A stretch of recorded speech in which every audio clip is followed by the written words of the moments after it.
সুপ্রিয় শিক্ষার্থীবৃন্দ, শামসুন্নাহার স্কুলের পক্ষ থেকে অনলাইন ক্লাসে সবাইকে জানাচ্ছি শুভেচ্ছা ও অভিনন্দন। আমি Mohammad Wahidur Rahman Sohan, assistant teacher English, Shamsunnahar high school, Bangla Bazar, Begumganj, Noakhali. আজকের অনলাইন ক্লাসে আমাদের আলোচনার বিষয় হচ্ছে সেন্টেন্স নিয়ে। তো চলো আমরা শুরু করি আমাদের আজকের আলোচনার বিষয় সেন্টেন্স। আসলে সেন্টেন্স সম্পর্কে বলতে গেলে বলতে হয় সেন্টেন্স হচ্ছে ইংরেজির সবচেয়ে গুরুত্বপূর্ণ টপিক, সবচেয়ে প্রভাবশালী একটা টপিক। যতগুলো আইটেম আছে তোমাদের এখন সিলেবাসভুক্ত, সবগুলোর জন্য সেন্টেন্স প্রযোজ্য আছে, প্রায় সবগুলোর জন্য। যেমন তোমরা পাংচুয়েশন এবং ক্যাপিটালাইজেশন করো, সেখানে কিন্তু সেন্টেন্সের প্রভাব আছে। চেঞ্জিং সেন্টেন্সেও সেন্টেন্সের প্রভাব আছে, কমপ্লিটিং সেন্টেন্সেও সেন্টেন্সের প্রভাব আছে, ন্যারেশনেও সেন্টেন্সের প্রভাব আছে। এছাড়া আরও প্রায় সকল আইটেমে সেন্টেন্সের প্রভাব আছে। তো সেন্টেন্সকে উপেক্ষা করে কখনো কেউ ভালো রেজাল্ট করতে পারে না বা ইংরেজি সম্পর্কে ভালো বুঝে না। আজকের ক্লাসটা মূলত বেসিক ক্লাস। আমাদের সেন্টেন্স সম্পর্কে আমরা বেসিক ধারণা দিব আজকের ক্লাসে। তো সেন্টেন্স সম্পর্কে বলতে গেলে আসলে পুরাতন লেখকরা সেন্টেন্স সম্পর্কে একভাবে দেখেছেন সেন্টেন্সকে, বর্তমান যে লেখকরা তারা সেন্টেন্সকে অন্যভাবে দেখেছে। রিন অ্যান্ড মার্টিন অত্যন্ত স্বনামধন্য লেখক, দুজনেই ব্রিটিশ লেখক। ওনারা সেন্টেন্সের সঙ্গে এভাবে দিয়েছেন, a group of words that makes a complete sense is called a sentence. তারপর জেসি ন্যাসফিল্ড, উনিও ব্রিটিশ লেখক, অসাধারণ একজন লেখক গ্রামারের উপর। তিনি বলেছেন, a combination of words that makes a complete sense is called a sentence. অর্থাৎ সম্পূর্ণ অর্থ প্রকাশ করে এমন শব্দ সমষ্টিকে বাক্য বলে। তো ওনাদের সংজ্ঞার মধ্যে একটি ওয়ার্ড যে সেন্টেন্স হতে পারে সেটি উপেক্ষিত হয়েছে, অর্থাৎ এখানে আসেনি। আর আরেকটা শর্ত তারা সেন্টেন্সের জন্য জুড়ে দিয়েছেন, সম্পূর্ণ অর্থ, অর্থাৎ সম্পূর্ণ মনের ভাব, কমপ্লিট সেন্স, যেটার অর্থ আমরা সম্পূর্ণ অর্থ বা সম্পূর্ণ মনের ভাব ধরে নিতে পারি, সেটা শর্ত আরোপ করেছেন। আসলে সম্পূর্ণ অর্থ অথবা সম্পূর্ণ মনের ভাব এটা একটা আপেক্ষিক বিষয়। একটি সেন্টেন্স কতটুকু হলে সম্পূর্ণ মনের ভাব ব্যক্ত করবে সেটার কিন্তু কোনো সুনির্দিষ্টতা নেই। সুতরাং আমরা সেন্টেন্সের গ্রহণযোগ্য সংজ্ঞা পাই পিসি দাস থেকে। তোমরা যে স্ক্রিনের মধ্যে যে সেন্টেন্সের সংজ্ঞা দেখতে পাচ্ছ সেটা কিন্তু পিসি দাস, তিনি অন্যতম একজন ভালো লেখক। তিনি ইন্ডিয়ান একজন রাইটার, সুনামধন্য একজন লেখক, প্রবীণ লেখক। তিনি সেন্টেন্সের সংজ্ঞা এইভাবে দিয়েছেন, a word or a group of words having a clear meaning in a given context is called a sentence. অর্থাৎ কোনো প্রসঙ্গে সুস্পষ্ট অর্থযুক্ত শব্দ বা শব্দ সমষ্টিকে বাক্য বলে। এখানে তিনি একটি ওয়ার্ড যে একটি বাক্য হতে পারে সেটা তিনি নিয়ে এসেছেন, আর তিনি কমপ্লিট সেন্সের বিকল্প হিসেবে ক্লিয়ার মিনিং নিয়ে এসেছেন। এই ক্লিয়ার মিনিংটা হচ্ছে সুস্পষ্ট অর্থ, অর্থাৎ পরিষ্কার একটা অর্থ থাকবে একটা সেন্টেন্সের। তো এরপরে আমরা দেখি তারপরে তিনি কি বলেছেন, for such a clear meaning sentences must have a proper order of words.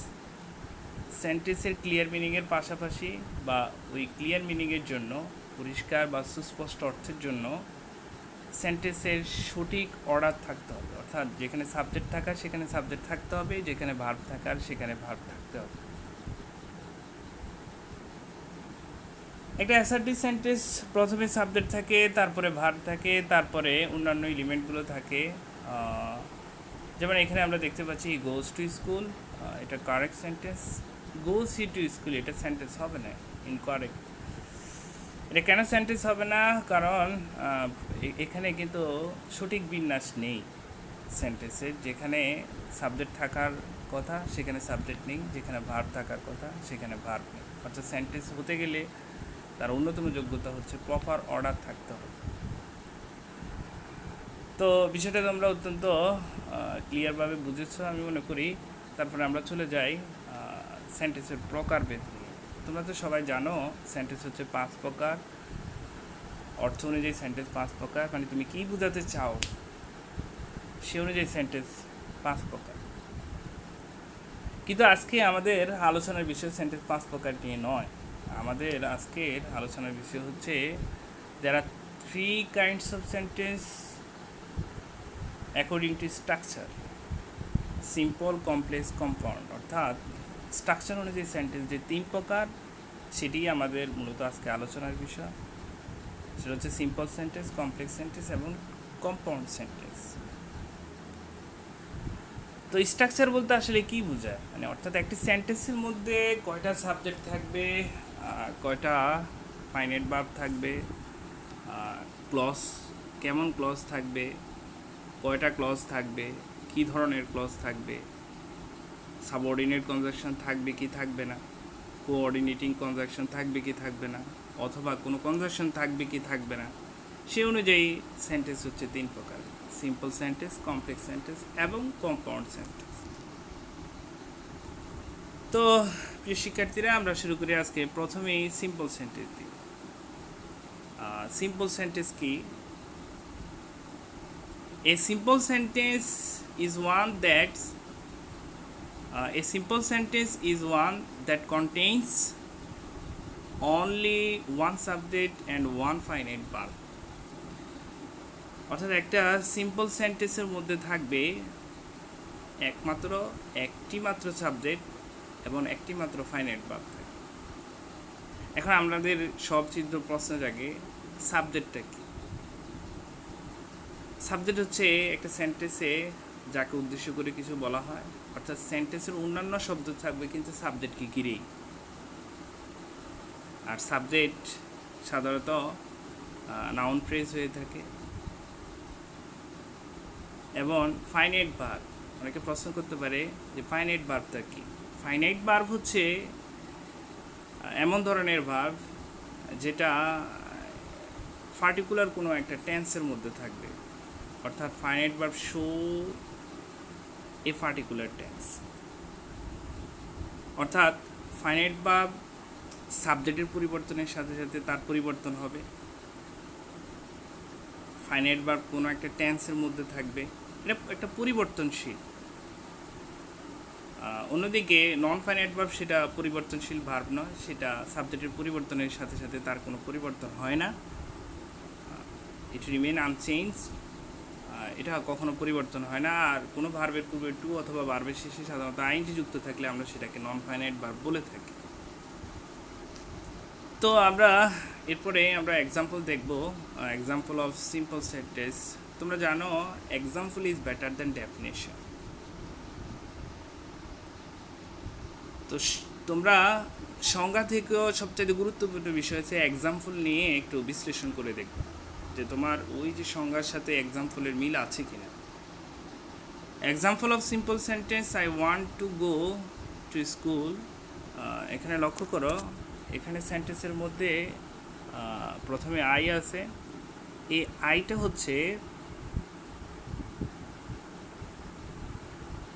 হচ্ছে সেন্টেন্সের সাবজেক্ট। এখানে আর অন্য কোনো সাবজেক্ট আমরা দেখতে পাচ্ছি না। One verb, to go non finite verb, to school এটা হচ্ছে অ্যাডভার্বিয়াল। তো এখানে যে ওয়ান্ট রয়েছে এটা হচ্ছে তোমার ফাইনাইট ভার্ব। কেন এটা ফাইনাইট ভার্ব? কারণ যদি আমরা আইয়ের পরিবর্তে যদি আমরা হি ব্যবহার করি, এখানে যদি আমরা হি ব্যবহার করি তাহলে ওয়ান্ট আর থাকে না, এখানে হয়ে যাবে ওয়ান্টস, অর্থাৎ হি ওয়ান্টস। অর্থাৎ সাবজেক্টের পরিবর্তনের সাথে সাথে তারও কিন্তু পরিবর্তন হচ্ছে। কিন্তু এখানে টু গো রিমেইন আনচেঞ্জ, এটা অপরিবর্তিত থাকবে, এটার কোনো পরিবর্তন হবে না। অর্থাৎ নন ফাইনাইট ভার্ব কখনো সাবজেক্টের পরিবর্তনের সাথে পরিবর্তিত হয় না, ভার্বের টেন্সের পরিবর্তনের সাথেও তার পরিবর্তনের কোনো সম্পর্ক নেই। সহজভাবে চেনার জন্য যে ভার্বের পূর্বে টু থাকবে অথবা যে ভার্বের শেষে আইএনজি যুক্ত থাকবে সেটা হচ্ছে নন ফাইনাইট ভার্ব। এছাড়াও বেয়ার ইনফিনিটিভও নন ফাইনাইট ভার্ব, সেটা অন্য এক ক্লাসে আমরা আলোচনা করব। তারপর লক্ষ্য করো, honesty is the best policy. এখানে এই সেন্টেন্সের মধ্যে মাত্র একটি সাবজেক্ট আছে, অনেস্টি, আর কোনো সাবজেক্ট নেই, এবং একটি ফাইনাইট ভার্ব আছে, সেটা হচ্ছে ইজ। তো তোমরা বুঝতে পারছো আশা করি যে এগুলো হচ্ছে সিম্পল সেন্টেন্সের উদাহরণ, এবং সিম্পল সেন্টেন্সের বৈশিষ্ট্য হচ্ছে এমন যে যার মধ্যে একটি মাত্র সাবজেক্ট থাকবে এবং একটি মাত্র ফাইনাইট ভার্ব থাকবে। নন ফাইনাইট ভার্ব থাকতেও পারে, নাও থাকতে পারে, মে হ্যাভ অর নট। অর্থাৎ নন ফাইনাইট ভার্ব থাকাও বাধ্যতামূলক না, না থাকাও বাধ্যতামূলক না, একের অধিকও থাকতে পারে, আবার নাও থাকতে পারে, একটিও থাকতে পারে। তো আশা করি তোমরা সিম্পল সেন্টেন্স সম্পর্কে ভালোভাবে বুঝতে পেরেছো। সিম্পল সেন্টেন্স চেনার জন্য যে জিনিসটা সবথেকে গুরুত্বপূর্ণ, সেখানের মধ্যে কোনো সাবঅর্ডিনেট অথবা কোঅর্ডিনেটিং কোনো কনজাকশন থাকবে না। তোমরা জানো সাবঅর্ডিনেট কনজাকশন কি এবং কোঅর্ডিনেটিং কনজাকশনটা কি, তোমরা এটা ভালো করে জানো, অথবা যদি না জানা থাকে তাহলে তোমরা বই থেকে পড়ে নেবে। তারপরে আমাদের আলোচনার বিষয় হচ্ছে কমপ্লেক্স সেন্টেন্স। এখানে যে সংজ্ঞাটা দেওয়া আছে সেটা জেসি ন্যাসফিল্ডের সংজ্ঞা। A complex sentence is one that contains a principal clause and one or more subordinate clause or clauses. অর্থাৎ একটি কমপ্লেক্স সেন্টেন্সের মধ্যে একটি প্রিন্সিপাল ক্লজ থাকবে এবং সাবঅর্ডিনেট ক্লজ একটি থাকতে পারে, একের অধিকও থাকতে পারে। তো আমাদের স্বভাবত প্রশ্ন হচ্ছে যে এখানে এই যে সেন্টেন্সের মধ্যে একটি প্রিন্সিপাল ক্লজ থাকবে, ক্লজ কি, আবার প্রিন্সিপাল ক্লজ কি, প্রিন্সিপাল ক্লজ সেটা কি, আর সাবঅর্ডিনেট ক্লজ সেটা আবার কি। তো এগুলো আসলে আমি মুখে বলে দিচ্ছি, তোমরা খেয়াল করে শুনো। ক্লজ হচ্ছে group of words containing A subject and a finite verb. অর্থাৎ এভাবেও আমরা বলতে পারি group of words having one subject and a finite verb. অর্থাৎ কতগুলো শব্দ যার মধ্যে একটি সাবজেক্ট রয়েছে এবং একটি ফাইনাইট ভার্ব রয়েছে, জাস্ট সিম্পল সেন্টেন্সের মতোই। হ্যাঁ, তবে এটা সেন্টেন্স হতেও পারে, আবার কি নাও হতে পারে। একটা ক্লজ একটা সেন্টেন্স আলাদা করলে এটা একটা সেন্টেন্স হতে পারে, অথবা এটা সেন্টেন্সের একটা অংশ হতে পারে। কিন্তু এটার মধ্যে অবশ্যই শর্ত হচ্ছে সাবজেক্ট, একটি সাবজেক্ট থাকবে এবং একটি ফাইনাইট ভার্ব থাকবে। তোমরা তো আগেই তোমাদেরকে জানিয়ে দিয়েছি আসলে ফাইনাইট ভার্বটা কি।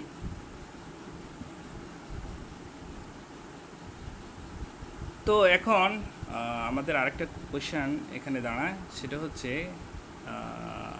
এখানে এই যে প্রিন্সিপাল ক্লজ সেটা আবার কি। প্রিন্সিপাল ক্লজ হচ্ছে এমন ক্লজ যেটাকে বাক্য থেকে আলাদা করলে সেটা একটা সেন্টেন্স হবে, পরিপূর্ণ একটা সেন্টেন্স হবে, যার একটা ক্লিয়ার মিনিং থাকবে। আর সাবঅর্ডিনেট ক্লজ হচ্ছে যাকে আলাদা করলে, এই যে সাবঅর্ডিনেট ক্লজ তোমরা দেখতে পাচ্ছ, এটাকে আলাদা করলে এটা কখনো বাক্য হবে না। এটার মধ্যে একটি সাবজেক্ট এবং একটি ফাইনাইট ভার্ব থাকবে, বাট এটা কোনো বাক্য হবে না। আমরা উদাহরণের দিকে যাই, উদাহরণ দিলে অবশ্যই তোমরা বুঝতে পারবে। Complex sentence, example of complex sentence. I know that he is an honest person.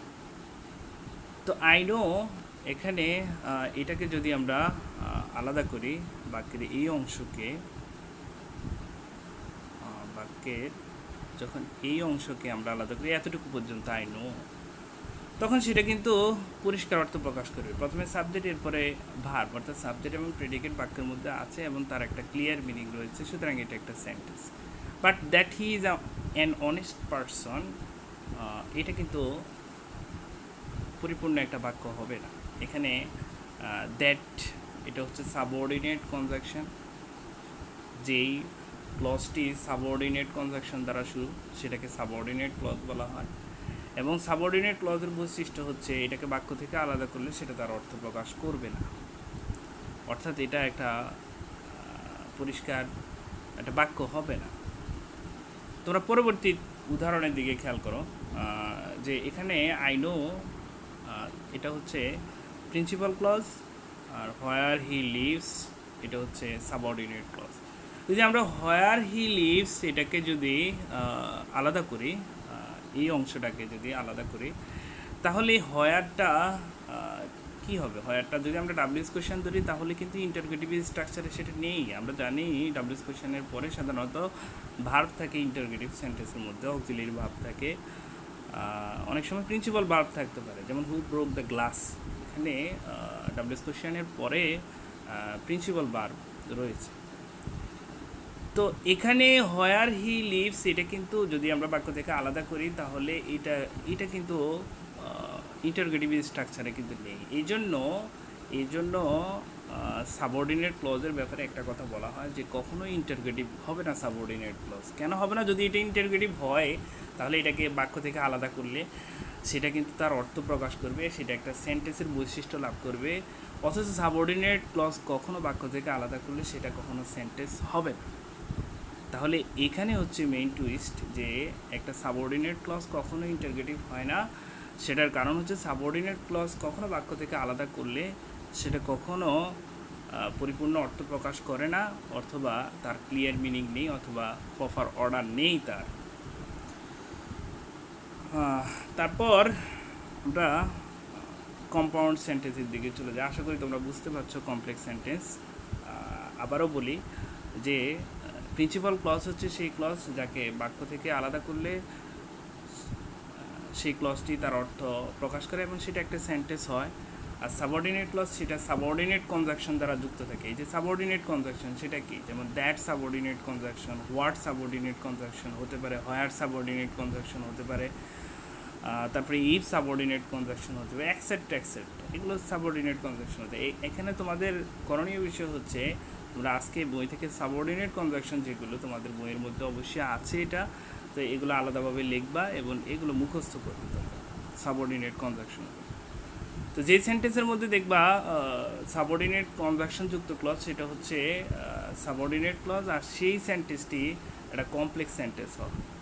অর্থাৎ কমপ্লেক্স সেন্টেন্সের মধ্যে একটা সাবঅর্ডিনেট কনজাংশন অবশ্যই থাকবে সাবঅর্ডিনেট ক্লজের সাথেও।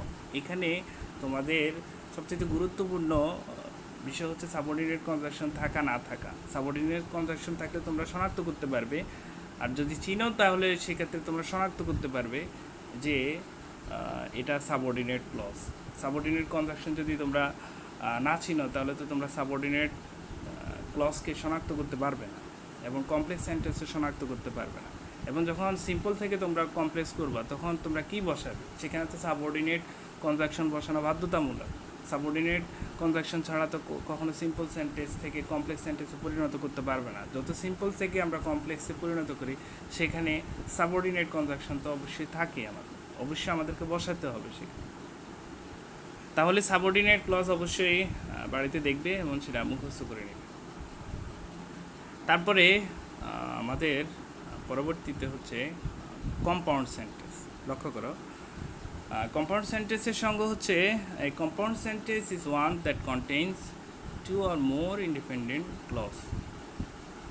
এখানে কম্পাউন্ড সেন্টেন্সের মধ্যে দুটি অথবা তারও বেশি ইন্ডিপেন্ডেন্ট ক্লজ থাকে। ইন্ডিপেন্ডেন্ট ক্লজ বলতে বোঝাচ্ছে এখানে প্রিন্সিপাল ক্লজ, অর্থাৎ মানের দিক থেকে দুটি ক্লজ, প্রথমটি এবং পরেরটি, যেটাতে কোঅর্ডিনেটিং কনজাংশন আছে, তারপরের অংশ সেটা মানের দিক থেকে সমান, আগের অংশটা মানের দিক থেকে সমান, একই মানের ক্লজ দুটি। এবং এই একটি অংশকে অর্থাৎ প্রথম অংশকে আলাদা করলে সেটাও বাক্য হবে, কোঅর্ডিনেটিং কনজাংশন সহ পরবর্তী অংশকে আলাদা করলে সেটাও একটি বাক্য হবে।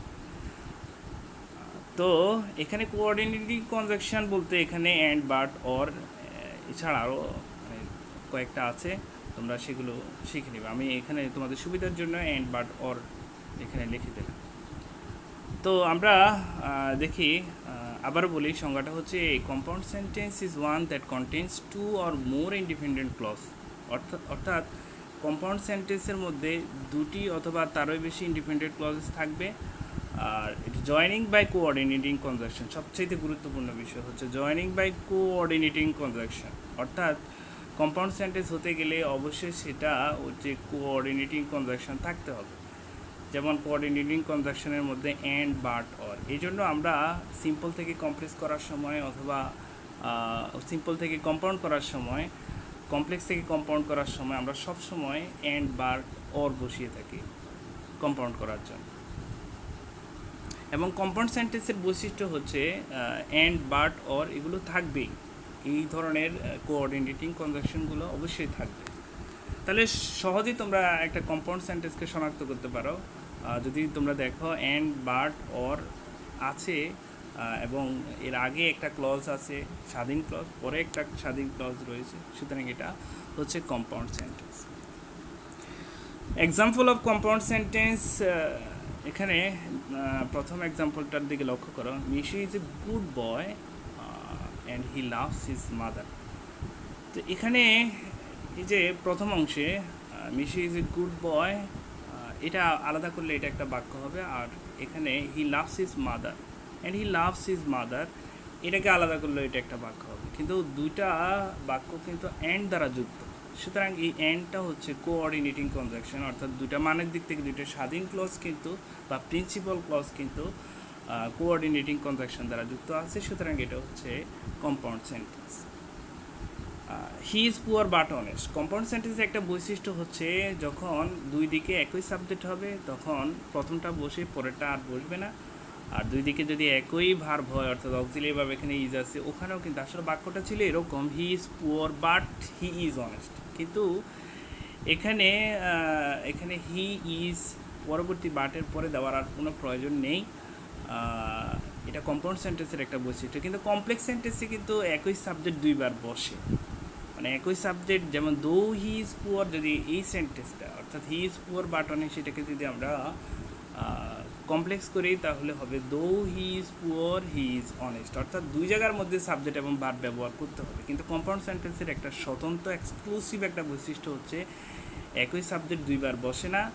অর্থাৎ এখানে হি আছে, পরবর্তী বাটের পরে হির প্রয়োজন নেই, এখানে ইজ আছে, পরবর্তীতে আবার ইজ বসছে, সুতরাং এটাকে আমরা উজ্জ্ব করে ফেলছি।